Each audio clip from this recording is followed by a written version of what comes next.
사용자에게 무리하게 개인정보 동의를 요구하던 메타가 결국엔 백기를 들었어요. 메타는 페이스북과 인스타그램에 개인정보 동의를 요구하고 이에 응하지 않을 경우 8월 9일부터 서비스를 사용할 수 없다고 밝혔었는데요. 시민단체에 이어 정부와 정치권까지 문제 삼자 메타가 결국 이 방침을 철회한 거예요. 논란이 됐더라도 결국엔 정책을 걷어냈으니 괜찮은 거 아닌가 싶은데요. 사실 이 사안을 들여다보면 꽤 심각한 문제들이 숨어 있어요. 메타의 개인정보 수집이 필요 이상으로 많이 이루어진 듯 보이고요. 또 사용자의 동의를 얻든 그렇지 않든 메타는 앞으로도 이 수준의 개인정보를 계속 수집할 거거든요. 이 사안이 논란이 되면서 페이스북과 인스타그램을 탈퇴한다는 사람들도 보이고요. 또 지금 수준의 개인정보 수집이 위법하다라는 이야기까지 나오고 있어요. 저희 넘버스에서 메타의 개인정보 동의 요구에 무엇이 문제가 있는지, 또 사회적으로 어떤 논의가 되고 있는지를 이야기해 드릴게요.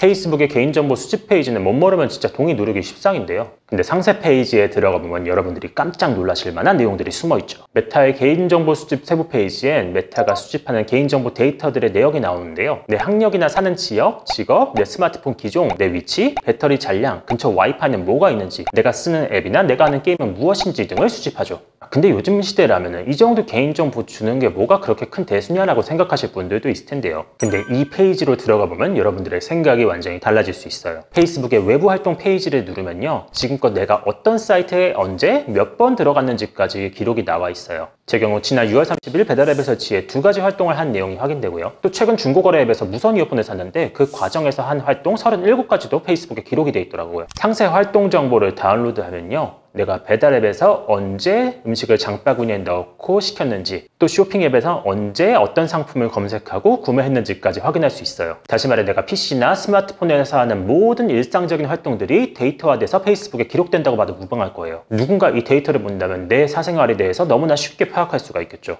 페이스북은 이에 대해 비즈니스와 단체가 공유해준 내 외부 활동을 요약했다고 이야기하고 있어요. 다시 말해 다양한 인터넷 회사들이 소비자 데이터를 모은 다음에 그걸 페이스북에 고스란히 갖다 바쳤다는 이야기가 될 거예요. 그렇다면 그들은 왜 자발적으로 메타에 이런 정보를 갖다 바치고 메타는 이 데이터를 어떻게 활용하는 걸까요?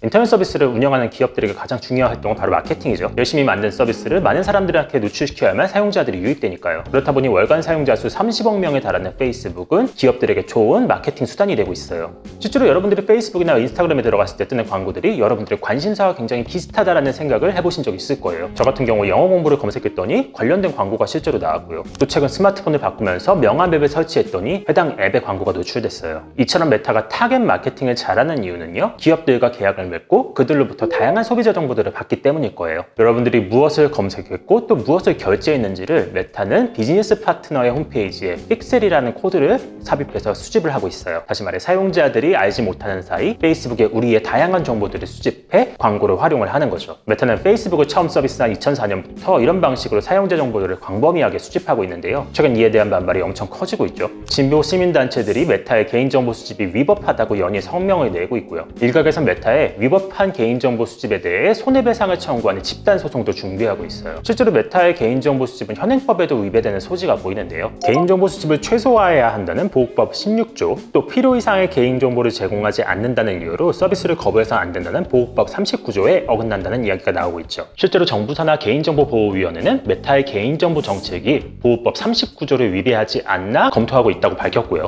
또 최근에 메타의 개인정보 처리 방침에 문제가 있음을 지적하는 국회 토론회가 열리기도 했어요. 메타가 동의 절차를 철회한 것 또한 보호법 39조 위배 소지가 있음을 의식한 걸로 보이죠. 또 우리나라뿐 아니라 각국의 사법당국들도 메타의 개인정보 수집에 법적 제재를 가하고 있는데요. 독일 연방대법원은 페이스북이 충분한 동의 없이 사용자 개인정보를 수집했었다고 판단한 바 있고요. 또 개인 동의 없이 생체 정보를 수집해 활용한 데 대해 미국 법원에선 무려 6억 5천만 달러의 합의금을 내기도 했어요. 이 때문에 페이스북은 지금껏 수집한 얼굴 인식 데이터를 지난해 삭제한다고 발표하기도 했고요.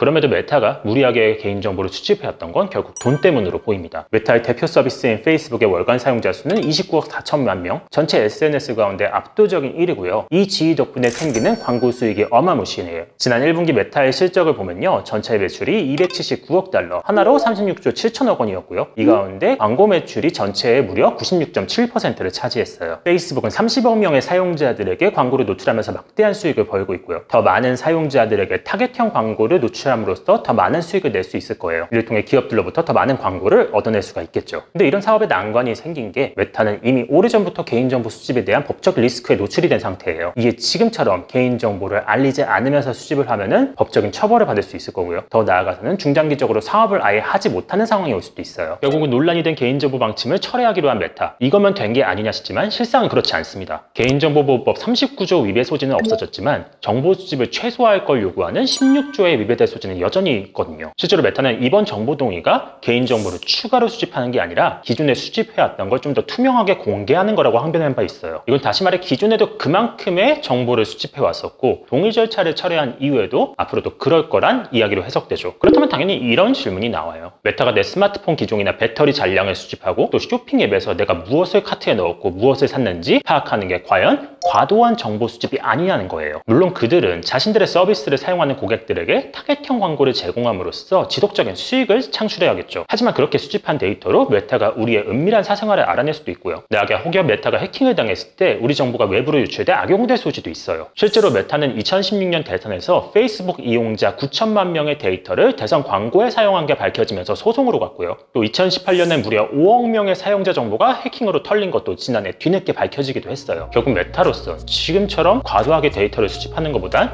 데이터 수집을 최소화하고 대신 수익을 유지할 수 있도록 비즈니스 모델을 고도화할 필요성이 있어 보이지 않나 싶습니다. 안 그래도 세간에 페이스북과 인스타그램을 탈퇴하자는 이야기도 나오고 있는데 당장 저부터도 트위터로 갈아탈까 생각 중이거든요. 아무쪼록 메타가 자신들의 소중한 고객들의 개인정보를 보호하는 합리적인 판단을 하길 기대해 볼게요.